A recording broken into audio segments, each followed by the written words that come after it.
Happy Friday, everyone. I hope you're all doing well. We are a couple days away from the end of the quarter. You have your DBQ scaffolding questions that are due today. You are not writing the DBQ essay. You are doing the scaffolding questions, which is based to the documents, cartoons, graphs, whatever graphic might be there. Okay, I clarified that on Google Classroom this morning.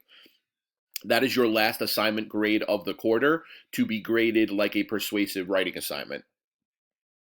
Then your last test in World War I will be on Tuesday, March 31st, which is the last day of the quarter.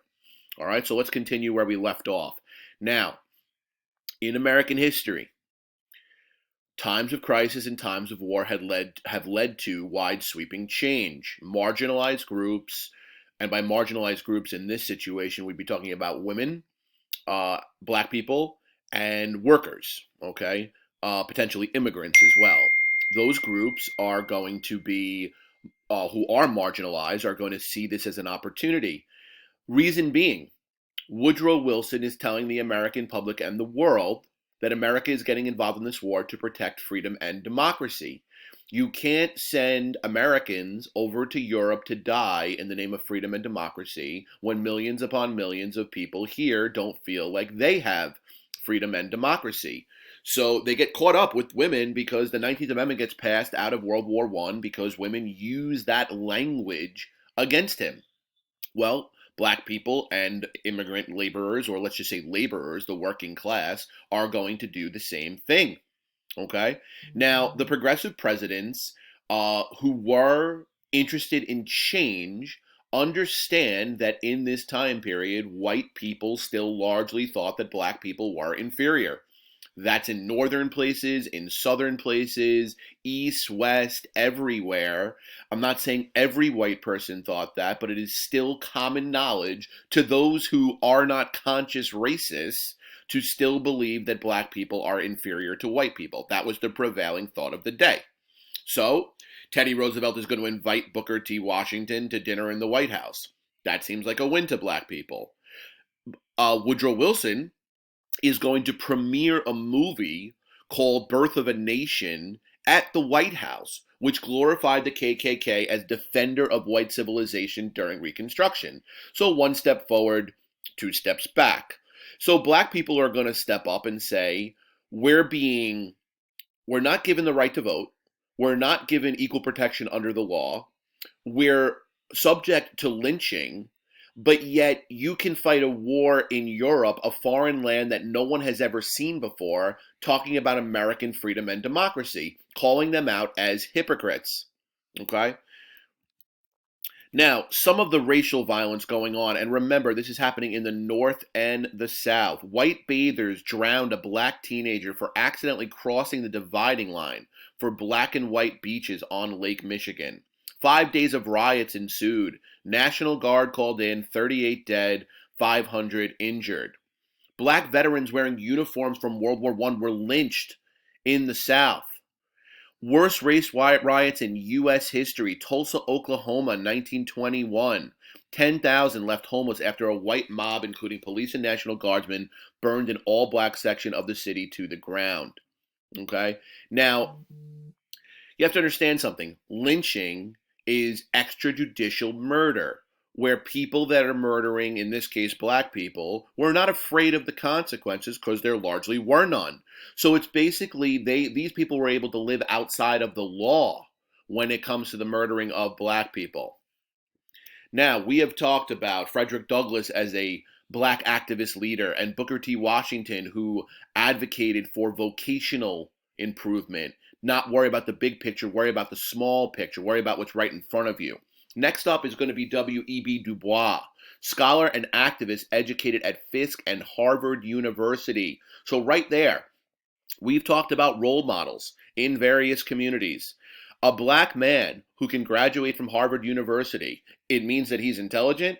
It means that he can do anything that white people can also do. So he serves as a role model, as a template, as a leader for the black community. And he disagrees with Booker T. He says he's not going high enough. He's not pushing aspirational enough just telling people to buy a farm or get a job or learn a skill. He wants full equal rights, and he wants it now.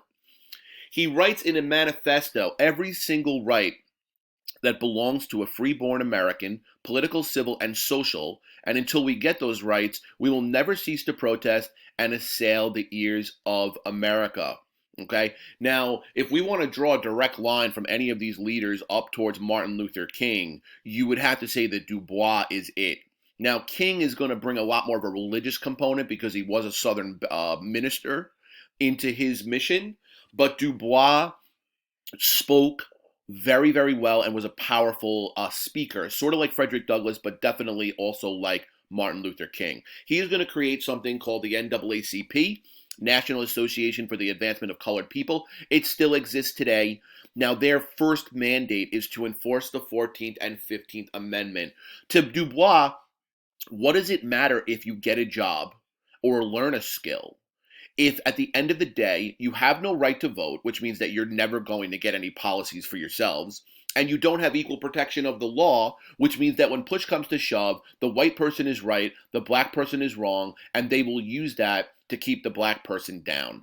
So he says that getting a job is very, very small potatoes. Okay, you're barely, they're going to give you some terrible job where you're going to be able to, eat once or twice a day, and that's going to be it for you. Du Bois is going much, much higher than that. And that is a picture of the man. Now, the Great Migration. Great Migration, you have limited Europeans coming into the country during the war. You have lots and lots of worker-type men in northern cities getting drafted or volunteering for the war and going overseas. As a result, that is going to leave a void of factory jobs in the north at the very moment that the factory jobs are super important because of the war effort. So as a result, black people are going to see that as an opportunity, and they are going to move in a mass migration to northern cities between 1910 and 1920. On the eve of World War I, 90% of black people lived in the South. That is going to radically change as the black population of Chicago doubles and the New York City population of black people rises up to 66%. They go for opportunity for their children. They go for jobs in factories. They go for escaping from lynching, and they are also hopeful to vote. All of the things that they were sick and tired of waiting for in the South.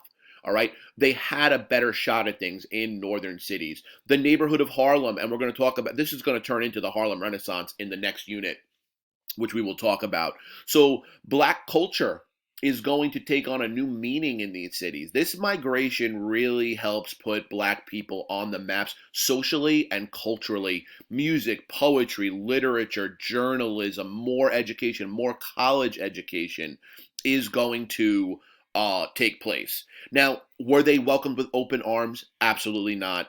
They were restricted in their job opportunities. Unions wouldn't let them in. Rigid housing segregation and violence, police brutality, things like that. But it's better than what they had in the South, and it's a stepping stone in the right direction.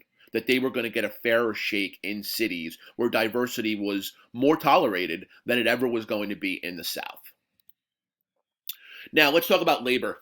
We have a Russian Revolution going on where the communists are going to take over and they're going to collectivize things. We're talking about Lenin, and we're eventually going to be talking about Stalin.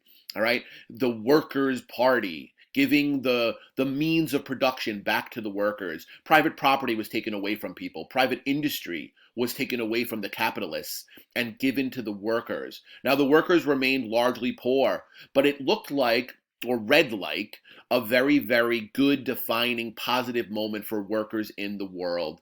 So Americans wanted to, emulate that example. Now, the war definitely helped because during war, they needed the workers more, they paid them more, they treated them better. But will those benefits will they still remain when the war is over? So we're going to see the workers, use the same kind of language as was used around the war, and the employers were called Kaisers, and the workers demanded freedom in the workplace, just like Woodrow Wilson, their president, demanded freedom in the world. Okay, what's the balance going to be between workers, employers, and government? All right. Since the beginning of industrialization, the worker lost, the employer won, and the government largely stayed out of it or was on the side of the employer, breaking up strikes, using the military and police, calling it communism and socialism, saying it was anti-capitalism. All right. This is just going to be one more step on the pathway to more benefits for the workers, better working conditions, better wages for the workers, unemployment insurance, disability insurance, all of these various things. The strikes are going to increase. They're going to use the language of the war to kind of spit in the face of the politicians. And this is going to be the next step for labor. Now, the Great Steel Strike, 1919, Chicago. 365,000 mostly immigrant workers struck with demands for union recognition, higher wages, and an 8-hour workday.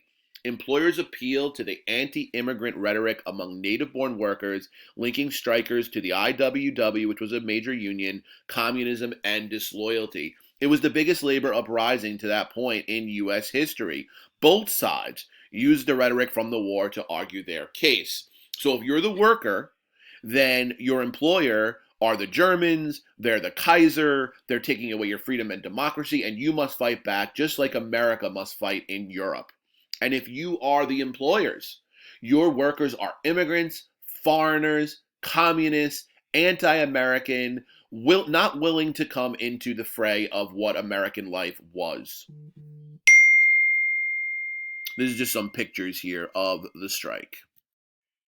The big steel strike starts. Remember, Chicago is a major city, and steel is a very, very important industry. So if there are going to be problems in steel production, that can hurt the war effort, that can help the building of the cities and the railroads and all of the infrastructure that is needed to link the country. So this is going to cost people money at the top if they don't make these people happy. So unions are growing, membership is growing, the demands are growing, the listening to what they need is also going to grow, but this is ugly. All right, these strikes can often lead to violence and people dying, all because who wants to work 50, 60, 70 hours a week in unsafe conditions if they're still going to be poor? This went on for decades in America before minimum wage laws and unionization efforts are really starting to galvanize. World War II will be the official takeoff of Union America, I would say, where they really, really emerge out of World War II with more strength in the hands of the workers. All right, that is it today. We will go into Red Scare and finish up this unit on Monday, as well as our review, and then we will take our test on Tuesday. I hope everybody has a good weekend. Relax, enjoy your time with family, and email me if you guys have any questions. Take care.